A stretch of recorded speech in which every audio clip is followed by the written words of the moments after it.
The News Day continues here on One News Now. I'm Charles Lejano. Former Senator Bongbong Marcos is skipping yet another presidential debate, this time with CNN Philippines. The network says Marcos's camp declined due to what they claim to be a conflict of schedule. BBM's running mate Sara Duterte likewise declined to attend the debates. And recall that Marcos Jr. had earlier skipped the KBP presidential forum due to the same reason. He also skipped GMA7's interview with Jessica Soho, alleging that the veteran journalist was biased against him. BBM also failed to attend an interview with DZBB due to the supposed weak internet signal in Davao. An infectious disease expert says COVID-19 figures in Metro Manila are nearing the required level to downgrade the current status to the most relaxed Alert Level 1. On Radyo 5's Filon, Dr. Edsel Salvaña explained that the DOH is looking at the country's average daily attack rate, healthcare utilization rate, and 2-week growth rate to determine whether an area is ready for a downgrade to Alert Level 1. Salvaña said that in NCR, the 2-week growth rate is still in the negative territory, while healthcare utilization is at 30% or below. The expert also says officials are just awaiting a further drop in the attack rate, or if the average cases in Metro Manila will continuously fall below 900. Aside from these metrics, Salvaña says it's also important for health officials to look into the situation on the ground and to hear the input of local government units. Actually, the last few days, mga 500 to 600 plus na lang siya. Pero kasi average po ito. And then in some of the other days, medyo konting lampas siya ng 900, nagwa 1,000 pa. Pero naglalaro na lang po dun sa level na yon. Pero malapit po tayo dun sa metrics na yon. At kung maabot natin yon, pwede pong sabihin ng DOH na nandun na tayo sa level na pwede nating ibaba to Alert Level 1. Gwyneth Chua, or the so-called Poblacion Girl, is set to appear at the preliminary investigation at the Makati City Prosecutors Office. Chua and 8 others have been charged for violating the Mandatory Reporting of Notifiable Diseases and Health Events Act. Recall that Chua evaded quarantine and attended a party in a resto bar in Barangay Poblacion, where she reportedly infected dozens of other attendees. Chua later tested positive for COVID-19. The majority of Filipinos continue to choose health over love and money. But in the spirit of Valentine's Day, the SWS also reports that preference for love grew by 8 points. The fourth quarter SWS survey shows that some 57% of adult Filipinos choose health over love and money. This is 13 points lower than the 70% who showed a preference for health back in December of 2019 before the pandemic. In the 2021 survey, 31% chose love. That's up by 8 points from 2019, while 11% chose money, showing a 4-point increase. The story of a woman proposing to her partner who's detained in Cebu has been making the rounds on social media, just in time for Valentine's Day. Faith Del Mundo reports. In the air in Balamban BJMP Cebu. In this video, inmates can be seen holding letters forming the words, "Will you marry me?"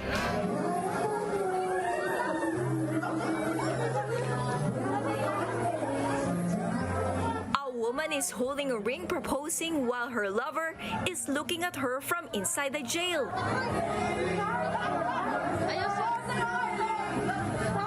The woman in the video thought of proposing to John Jay to show her undying love for him. Kaya ko yung ginawa mo para hindi na siya mag-isip ng iba kahit nandun siya, mahal ko siya. John Jay, meanwhile, could not contain his tears with the sweet surprise. Mahal talaga ako ng Diyos kasi yung pangarap kong masayang pamilya, sinira ko. Tapos ngayon, bigla lang isang idlap lang, naramdaman ko na talaga na hindi ako iniwan sa ina ng mga anak ko. He also thought that he did not deserve that kind of love after all the hardships they went through in the 16 years of their relationship. Pamilya ko po, yung pinapangarap ko.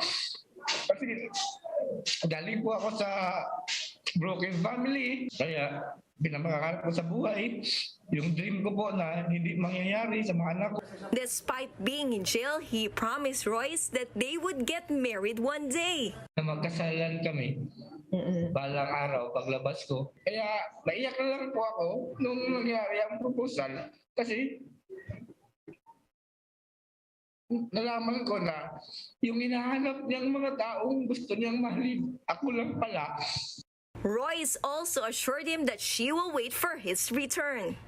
Andito lang kami ng mga anak niya, tsaka sasamahan namin siya sa laban niya. Yung pinapangarap namin na sana sa simbahan din ng tuluyan. Tsaka lagi niyang iisipin na mahal namin siya. The people who took part in the surprise proposal were also touched. Mas marami po yung na-surprise tas kinilig, lalo na po yung mga kapwa nila PDL or inmates. As someone who was given a second chance by a loved one, John J. had this to say. Kung mahal na taga-tao, kung may nagawang mali ang taong minamahal mo, huwag mong husgahan siya. Tanggapin mo siya kung ano talaga siya. Kasi yan din ang ginawa ng Jesus sa atin. The love story of Royce and John J. is a proof that love indeed knows no boundaries and that it accepts and gives chances. For News 5, Faith Del Mundo, we are One News. Speaking of weddings, at least 40 couples in Navotas are celebrating Valentine's Day with the ultimate vow to stay together, for richer or poorer, and in sickness and in health. More details on today's Kasalang Bayan over in Navotas with Marty Bautista. Good morning, Marty. What's the latest?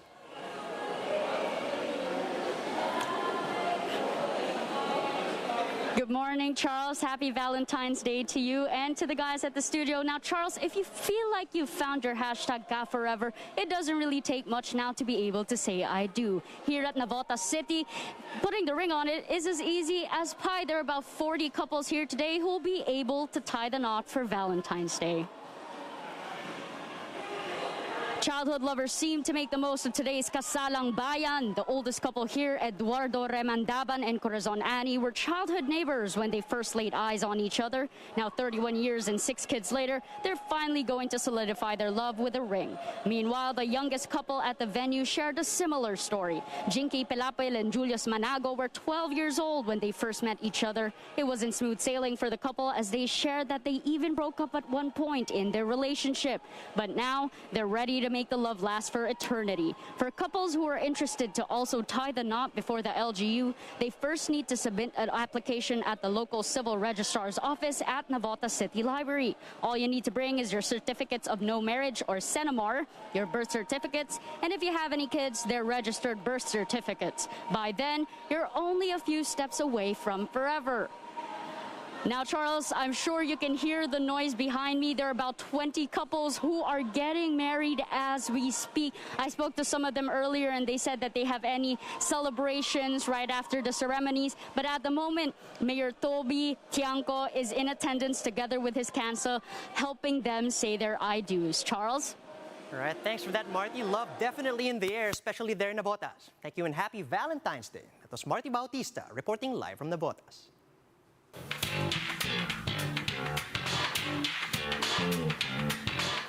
Steven Spielberg's take on the classic musical The West Side Story has been nominated 7 times in this year's Oscars. Spielberg and top billers Anton Elgort and Rachel Zelger shared their experience on set in an exclusive interview with MJ Marfori. Let's watch this.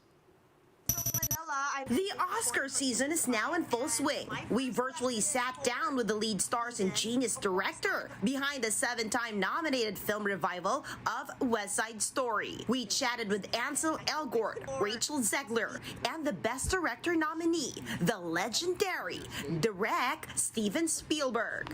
Spielberg says the 1957 musical theme resonates so much with the present times, which made him want to retell its story. About love, the issues of love, conflict, and race. and xenophobia, and the fact that the Sharks and the Jets, their divide is not unlike a divide that we suffer here in this nation today.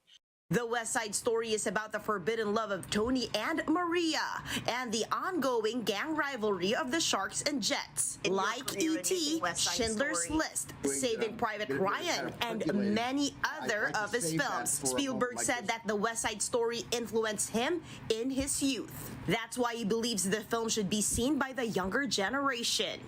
But when I was only 10 years old, and I have been in love with this music and with these words and with the story of West Side Story.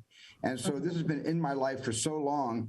The 2021 version of Spielberg still includes EGOT or Emmy, Grammy, Oscar, and Tony winner Rita Moreno. Talented heartthrob Ansel Elgort stars as Tony and fresh-faced Rachel Zegler as Maria. The stars shared that it took them months of rehearsals before Spielberg allowed them to even set foot on the set.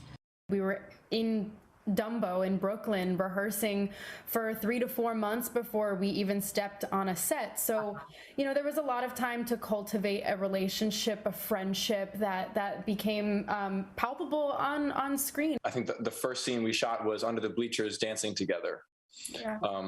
But we like Rachel said, like we really built a friendship because we had so much in common, both musical theater kids, both kind of like, whoa, I can't believe we're here. Yeah.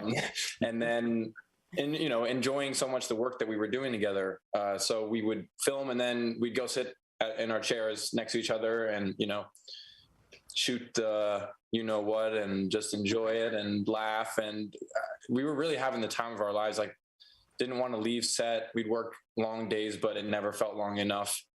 Besides being nominated for Best Director category, The West Side Story is also nominated in the Best Supporting Actress, Best Cinematography, Best Costume Design, Best Production Design, and Best Sound categories for this year's Oscars. Filipino musical fans will also have the chance to watch this masterpiece, since it will be showing in theaters starting this Wednesday during Valentine's Week. For News 5, MJ Marfori, we are One News. Time now for a quick look at some of today's headlines. The tandem of Bongbong Marcos and Sara Duterte leads the latest Pulse Asia survey. Quezon City turns into a sea of pink for the Robredo Pangilinan tandem's Pink Sunday campaign rally. And Phil-Am Olympian Asa Miller is shifting his focus to slalom after registering a DNF in giant slalom. And those are the top stories at this hour. Join us again later at 2 p.m. as we continue to monitor the day's biggest stories. You can also catch One News on the Signal Play app. Register for a free account at www.signalplay.com so you can stream One News live anytime and anywhere. I'm Charles Lejano. Mask on, wash hands, and stay safe, Philippines. We are One News.